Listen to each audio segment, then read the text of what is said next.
आज मला खूप आनंद होतोय की मी मंथन फॉर युवा या कार्यक्रमासाठी VNIT मध्ये आली आहे आणि जसं आपण पाहिला एक सुंदर असा प्रतिसाद सगळ्या मुलांनी इथे पार्टिसिपेट करून दिलेला आहे।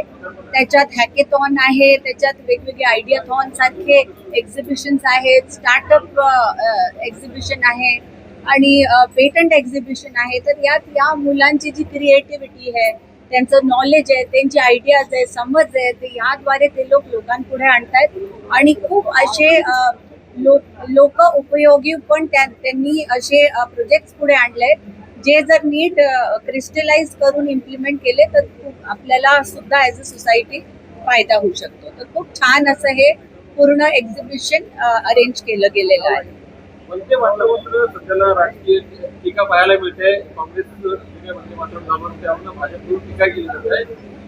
राष्ट्रगीताचा अपमान पहा, हे वंदे मातरम जे गान आहे ते राष्ट्रगीताबरोबर आपण म्हणायचं असं पार्लमेंटमध्ये ऍक्ट म्हणून पास झालेलं आहे।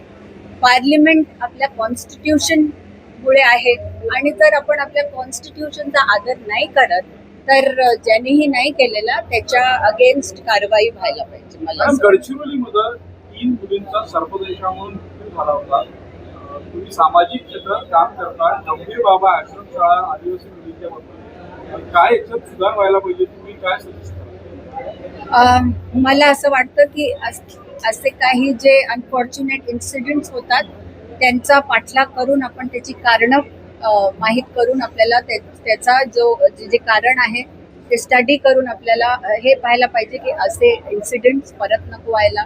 ते पावसाने खूपदा बळी पडतो स्त्रियांचा किंवा लोकांचा, किंवा जे स्त्रियांवर अत्याचार होत आहेत असे त्या कारणांनी कशा कारणांनी होत आहेत आणि त्यांच्यावर स्ट्रिक्ट ऍक्शन घ्यायला पाहिजे। जंतर मंतरच्या आंदोलनामध्ये तरुणाईवरची टीका होत होती जेन्सीवर, इथं आल्यानंतर तुम्ही हे सगळं पाहिल्यानंतर तुम्हाला असं वाटतं जेन्सीवर जी टीका होत आहे ती चुकीची आहे किंवा तरुण अजूनही भटकले नाही असं वाटतं? नाही, पहा, मी आधी सुद्धा हे बोललेली आहे की जंतर मंतर मध्ये जी सुरुवात झाली that was for the NEET examination paper leak. ती सुरुवात राईट होती, ती करेक्ट डिरेक्शन मध्ये जात होती, पण त्याच्यात मग अँटी सोशल एलिमेंट्स आणि वेगवेगळे अननेसेसरी एलिमेंट्स जॉईन झाले आणि त्यांनी केऑस क्रिएट केला।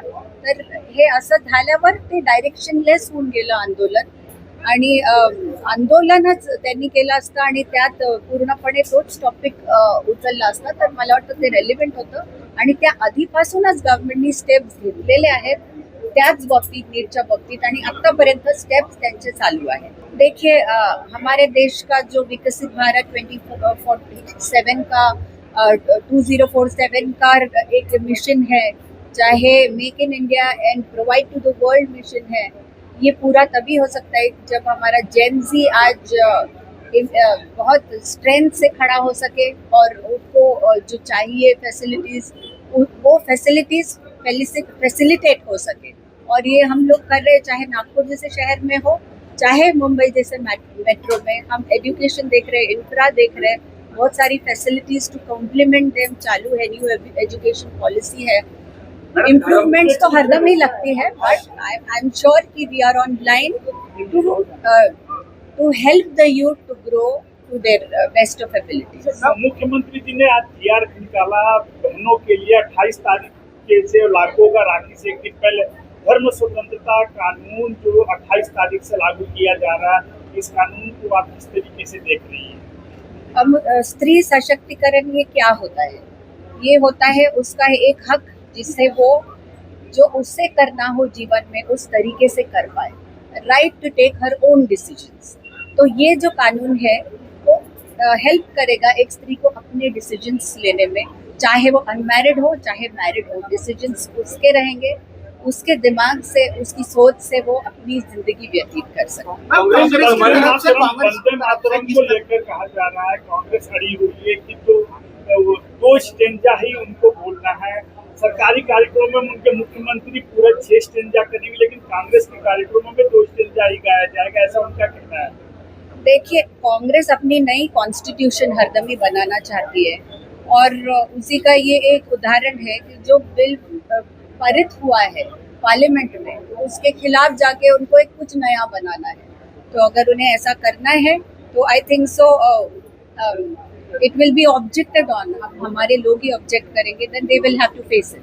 मॅडम, काँग्रेसचे जे प्रभारी आहे केंद्रामध्ये त्यांनी केक जे आहे ते त्यावर तिरंगा लावून कापलेला आहे, त्यामुळे त्यांनी कुठेतरी त्याची माफी मागावी, अपमान केला त्याची मागणी होती. केक कापलाय तिरंग्याचा केक कापलाय. काँग्रेसचे प्रभारी रमेश चंद्र तिरंग्याचा तसं मी आजपर्यंत पाहिला नाहीये केक कापताना, पण I am not legally aware की लीगली त्याच्यात काय आहे, ते ऍक्ट मध्ये काय, आपण तिरंगा घालू नाही शकत, कापू नाही शकत, ते काय आहे ते आपण चेक करून तसं त्याच्यावर रिॲक्ट करायला. आज दिव्यांनी देशमुखला अर्जुन पुरस्कार या प्राप्त झालेला आहे. तुमची मॅडम स्पर्धाकृती आणि नागपूरच्या नावाची नोंदणी आहे. दिव्यांनी देशमुखला अर्जुन पुरस्कार प्राप्त हो, झाला. शुभेच्छा घ्या. खूपच आय फील व्हेरी प्राऊड. और देवयानीच्या मागे मला वाटतं सगळ्यांनी उभं राहायला पाहिजे तिच्या पुढच्या वाटचालीसाठी. आणि आता we should celebrate women power on the top. वही गुना में 11 साल के बच्चे की एक्सीडेंट में मौत हो गई है, रोड के गड्ढे के कारण उसमें वो एक्सीडेंट में मर गया. क्या कहेंगे इस पर? रोडों पे रास्तों पे गड्ढे हैं, उसके बारे में माय हार्टफेल्ट कंडोलेंसेस. मुझे बहुत खेद है कि ऐसी घटना घटी and I feel that the corporation should take note of this and be more vigilant कि ये ऐसे जो गड्ढे हैं जो बनते हैं, बहुत ज़्यादा बारिश होती है तब, पर उस पर भी उपाय सोचे और तुरंत एक्शन लिया करें. मॅडम, केंद्रीय मंत्रिमंडळाचा विस्तार होणार आहे आणि देवेंद्रजी केंद्रात जाणार अशी चर्चा पुन्हा एकदा रंगायला लागली. तुम्हाला काय वाटतं, देवेंद्रजी जायला पाहिजे, आपको लगता जाना चाहिए? देवेंद्रजी नागपूरचे, देवेंद्रजी महाराष्ट्राचे सेवक आहेत आणि त्यांना इथे आपली सेवा करू द्या. त्यांना का पाठवताय, करू द्या सेवा. देवेंद्र जी जब भी दिल्ली जाते चर्चाएं शुरू हो जाती हैं कि कहीं बड़ी जवाबदारी तो उन्हें नहीं लग रही, कभी चर्चा हुई है देवेंद्र जी से? ये सबसे बड़ी जवाबदारी है महाराष्ट्र की, इससे बड़ी क्या होगी, ये सबसे बड़ी जवाबदारी है. आज में हमने रहना चाहिए और Maharashtra is the most yielding state for the country और इधर जवाबदार इंसान देवेंद्र जी है. इसकी मुझे खुशी है और मुझे लगता है यहाँ उन्होंने कार्यरत रहना चाहिए.